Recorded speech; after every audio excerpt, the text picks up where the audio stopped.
Hello friends, welcome to my blog. मिट्टूस फूडमध्ये तुम्ही सगळ्यांचं मनापासून स्वागत आहे.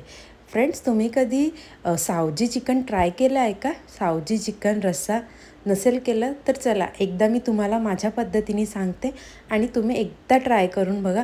खूप छान एकदम टेस्टी सावजी चिकन रस्सा. तर चला आपण स्टार्ट करूया.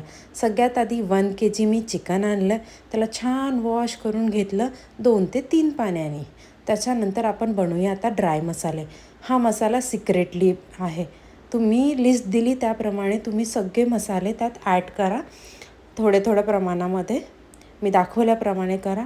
त्याला छान रोस्ट करा आणि ग्राइंड करा, बारीक एकदम फाईन बारीक करा आणि ड्रायच करायचं आपल्याला, कारण ड्राय केल्यानेच एक छान भाजीला टेस्ट येते. आणि एअरटाईट कंटेनरमध्येच ठेवायचं. त्यानंतर आपण बनवूया कांदा, टोमॅटो, खोबरा आणि थोडे काजू, शेंगदाणे आणि दालिया याचा कॉम्बिनेशनमध्ये एक मसाला बनवूया.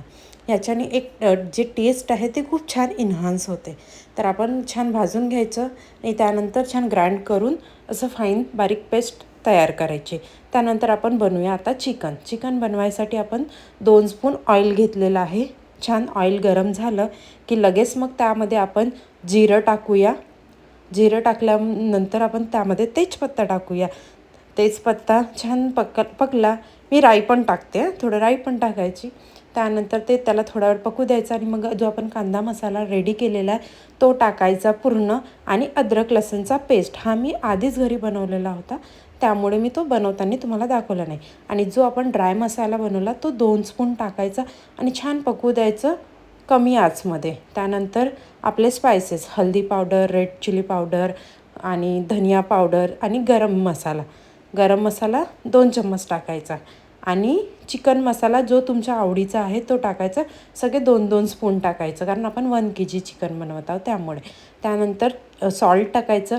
सॉल्ट टाकल्यानंतर 5 ते 10 मिनटं छान लो फ्लेमवर पकू द्यायचं. पकल्यानंतर आपण त्यामध्ये आता थोड्या वेळानंतर चिकन ॲड करू. चिकन ॲड केल्यानंतर आपण कमी आचमध्ये 20 ते 25 मिनटं छान कुक होऊ देऊ. त्याला कुक होताच त्याला थोडं पाणी सुटेल, तर त्या पाण्यामध्येच ते छान पकून जाते. नंतर मग आपल्याला जितकी ग्रेव्ही पाहिजे तर आपण हाफ ग्लास वगैरे पाणी त्यात ॲड करूया. ॲड केल्यानंतर ते छान लो फ्लेमवर पकू द्यायचं. मग आपलं चिकन थोड्या वेळात रेडी होते. मग छान त्यामध्ये कोरिएंडर टाका, ग्रीन धनिया आणि मग आपलं सावजी चिकन रस्सा रेडी आहे. तर सगळ्यांनी एकदा प्लीज ट्राय करा माझ्या पद्धतीने आणि माझ्या चॅनलला सबस्क्राईब करा, लाईक करा, शेअरसुद्धा करा. आणि प्लीज हा माझा पहिला ब्लॉग आहे, तर प्लीज मला सपोर्ट करा. Thank you so much. आणि अजून नवीन व्हिडिओसाठी प्लीज फॉलो करा.